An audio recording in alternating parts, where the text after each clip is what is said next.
ഫാനും എല്ലാം കിടന്ന് ഭയങ്കര ശക്തമായിട്ട് ആടി ഉലയുക. അപ്പോഴത്തേക്ക് എനിക്ക് മനസ്സിലായി. അപ്പോൾ എല്ലാവരും പറഞ്ഞിട്ട് ഭൂകമ്പമാണെന്ന്. മീഡിയ സെൻറ്ററിൽ ഉണ്ടായിരുന്ന സകല മനുഷ്യരും ഇറങ്ങി ഓടി.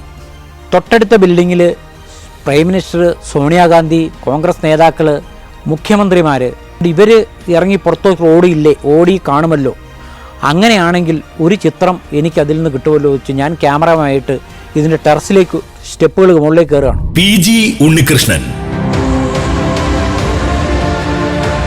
4 പതിറ്റാണ്ടുകാലം ഡൽഹിയിൽ ഫോട്ടോ ജേർണലിസ്റ്റ് ആയിരുന്ന മലയാളി.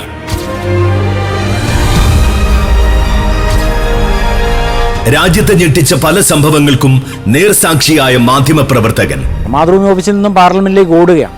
എത്തുന്ന സമയത്ത് ഞാൻ കാണുന്ന കാഴ്ച, പാർലമെന്റിന്റെ മതിലിന് ചേർന്ന് വെടികൊണ്ട സുരക്ഷാ ഉദ്യോഗസ്ഥനെ മറ്റൊരു സുരക്ഷാ ഉദ്യോഗസ്ഥനും വേറൊരാളും കൂടി എടുത്തു പൊക്കി മാറ്റുന്നതാണ് ഞാൻ എടുത്ത ആദ്യത്തെ ചിത്രം. ആ കാഴ്ചകൾ, അനുഭവങ്ങൾ പങ്കുവെക്കുകയാണ് PG ഉണ്ണികൃഷ്ണൻ. പെൺകുട്ടികളും ആൺകുട്ടികളും ക്രൂരമായി മർദ്ദിക്കുകയാണ്. അപ്പം അത് ഞാൻ ചിത്രമെടുത്ത് ഞാൻ തിരിയുമ്പോൾ എൻ്റെ പുറകിൽ ഒരു തോക്ക് എൻ്റെ പുറകിൽ ഒരുത്തൻ ചൂണ്ടി എന്നോട് പറഞ്ഞു ഫിലിം. രാജ്യത്തെ നടുക്കിയ പാർലമെന്റ് ഭീകരാക്രമണം. ഈ പാർലമെന്റിൽ ആ സമയത്തെത്തിയ ആദ്യ ഫോട്ടോഗ്രാഫർ ഞാൻ തന്നെയാണ്. വേറെ ഒരു ഫോട്ടോഗ്രാഫർ അവിടെ ഇല്ല.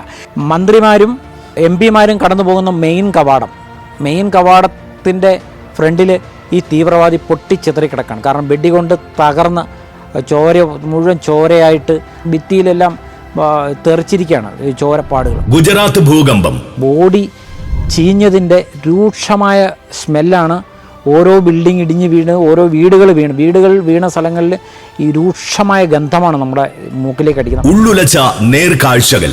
ഒരു കൂട്ടം ആൾക്കാർ ഒരാളിനെ ഓടിച്ചുകൊണ്ട് വരികയാണ്.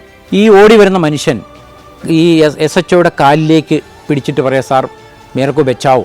അപ്പോൾ ആ പോലീസുകാരൻ പറഞ്ഞു എനിക്കൊന്നും ചെയ്യാൻ പറ്റില്ല.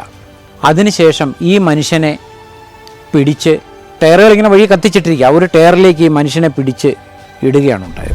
40 വർഷക്കാലം ഡൽഹിയിൽ ജോലി ചെയ്ത ഫോട്ടോ ജേർണലിസ്റ്റായ PG ഉണ്ണികൃഷ്ണൻ തന്റെ ജീവിതാനുഭവങ്ങൾ പങ്കുവെക്കുന്നു.